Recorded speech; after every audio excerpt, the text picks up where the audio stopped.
البنك بيفاجئ عملائه إصدار عائد يومي 27% أعلى عائد بالبنوك، والعائد اليومي بالبنك الأهلي المصري بعد اجتماع البنك المركزي. هنعرف كل التفاصيل، بس قبل ما نبدأ الفيديو يا ريت تدعمنا بلايك للفيديو وبتشترك في القناة وتفعل الجرس عشان يوصلك مننا كل جديد. والناس اللي بتقول ما بيجيليش إشعار من القناة، يعني حضرتك لازم تنزل أسفل الفيديو بتلاقي علامة اللايك، بتضغط لايك للفيديو بيوصلك مننا إشعار بكل الشهادات اللي بننزلها.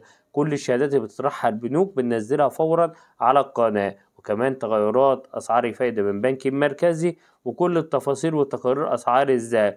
اشترك في القناة، تفعل الجرس واللايك الفيديو بيوصلك مننا إشعار من القناة. تعال بقى بينا نتعرف على الفيديو الجديد. كتير من العملاء بيسألوا ايه أفضل عائد يومي الآن بعد اجتماع البنك المركزي، والذي قرر فيه تثبيت أسعار الفايدة، وده للمرة الخامسة على التوالي، ليصبح عائد الإيداع والإقراض لليلة الواحدة وسعر العملية الرئيسية للبنك المركزي عند مستويات 27.4% و28.4% و27.75% على الترتيب. كما قرر الإبقاء سعر الائتمان والخصم عند مستويات 27.75%. ففي عملاء كتير بيسألوني وما يعرفوش ايه هو العائد اليومي. ان يوجد في البنوك حاليا عائد يومي، وكان يوجد في البريد المصري أيضا عائد يومي. واللي كتير من العملاء ما يعرفوش إن جميع البنوك حاليا، سواء البنوك والبريد، حاليا بيتسابقوا على جذب المزيد من العملاء، وذلك عن طريق رفع أسعار الفايدة وإصدار عوائد مختلفة مناسبة للجميع،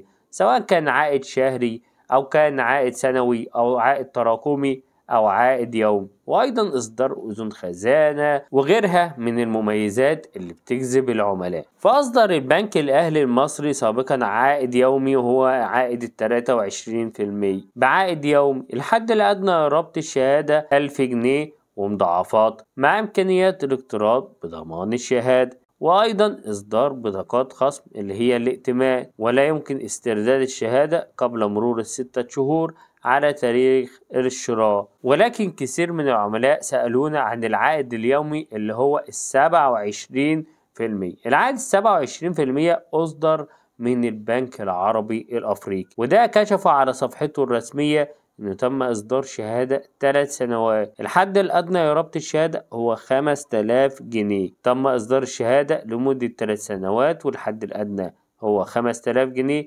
سعر الفايدة عليها 27% متغيرة على حسب سعر الإيداع المعلن من البنك المركزي، ويصرف العائد يوميا، ويمكن استرداد الشهادة بعد مرور ال6 شهور. وعمولة الاسترداد المبكر بتكون نسبة الاسترداد في السنة الأولى 1.5%، أما السنة الثانية 1%، أما السنة الثالثة بيكون 0.5%. انتظر مننا باقي تفاصيل الشهادات القادمة. كل اللي عليك ان انت بتشترك في القناة، تفعل الجرس، وباللايك للفيديو بيوصلك مننا اشعار من القناة. وكمان الفيديوهات البث المباشر اللي هننزل عليها تقارير هامة الايام القادمة، ما تنساش اللايك.